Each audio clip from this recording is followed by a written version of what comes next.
நண்பர்களே, இந்தியாவுக்கும் ஆஸ்திரேலிய அணிக்கும் இடையான 5வது ஒருநாள் போட்டியில் ஆஸ்திரேலிய அணி 35 ரன்கள் வித்தியாசத்தில் அபாரமாக ஜெயிச்சிருக்காங்க. முதல் 2 ஒருநாள் போட்டியை இந்தியா கைப்பற்றி இருப்பாங்க. அப்படி இருக்கும் பட்சத்தில் அடுத்து நடந்த 3 ஒருநாள் போட்டியிலையுமே ஜெயிக்கணும் அப்படிங்கிற ஒரு இக்கட்டான காலகட்டத்தில் இருந்த போதுமே கூட ஆஸ்திரேலிய அணி தொடர்ச்சியாக 3 போட்டியிலையுமே ஜெயிச்சு சீரீஸை ஜெயிச்சிருக்காங்க.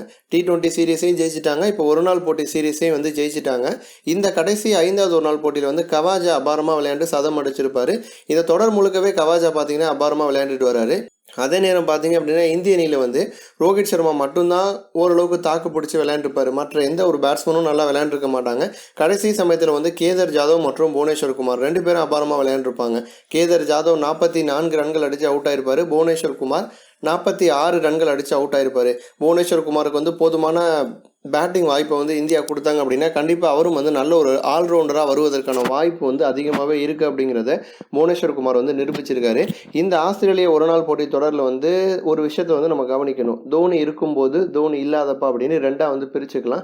தோனி ஆடுகளத்தில் இருந்த முதல் 3 ஒருநாள் போட்டியிலையும் பார்த்தீங்க அப்படின்னா ஸ்பின்னர்ஸ் பார்த்தீங்க அப்படின்னா 11 விக்கெட் கைப்பற்றியிருக்காங்க. முதல் ஒருநாள் போட்டியில் ஸ்பின்னர்ஸ் 3 விக்கெட் எடுத்திருப்பாங்க. 2வது ஒருநாள் போட்டியில் ஸ்பின்னர்ஸ் 5 விக்கெட் எடுத்திருப்பாங்க. 3வது ஒருநாள் போட்டியில் 3 விக்கெட் எடுத்திருப்பாங்க. அப்போ தோனி இருந்த போட்டியில் ஒட்டுமொத்தமாக 3 போட்டியிலையும் சேர்த்து 11 விக்கெட் எடுத்திருக்காங்க. தோனி இல்லாத கடைசி 2 ஒருநாள் போட்டியில் ஸ்பின்னர்ஸ் 5 விக்கெட் மட்டும்தான் எடுத்திருக்காங்க. ஸோ தோனி இருக்கும்போது ஸ்பின்னர்ஸ் அதிகமான ஆதிக்கம் செலுத்தியிருக்காங்க.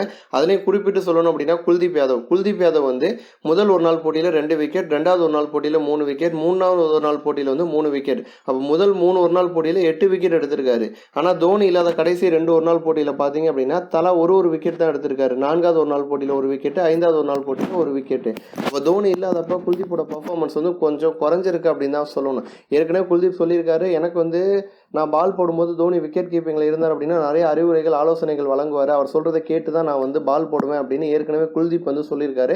அப்போ தோனி அணியில் இல்லாதது பார்த்தீங்க அப்படின்னா மிடில் ஆர்டரையும் பாதிக்குது. அதே சமயம் பந்து வீச்சாளர்களையும் பாதிச்சிருக்கு அப்படின்னு தான் இந்த ரிப்போர்ட் தெரிவிக்குது. ஸோ அதனால் பார்த்தீங்க அப்படின்னா கண்டிப்பாக உலகக்கோப்பை போட்டியில் தோனி இருந்தார் அப்படின்னா அதுவே ஸ்பின்னர்ஸ்க்கு கூடுதல் ஒரு பலமாக இருக்கும். இது போன்ற இன்னும் பல ஸ்போர்ட்ஸ் செய்திகளை தெரிஞ்சுக்க ரெட் கலர் பாக்ஸை கிளிக் பண்ணி நம்ம சேனலை சப்ஸ்கிரைப் பண்ணுங்கள். கூடவே பக்கத்தில் இருக்க பெல் சிம்பலை கிளிக் பண்ணி எங்களுடைய அப்டேட் செய்திகளை உடனுக்குடன் தெரிஞ்சுக்கோங்க. நன்றி.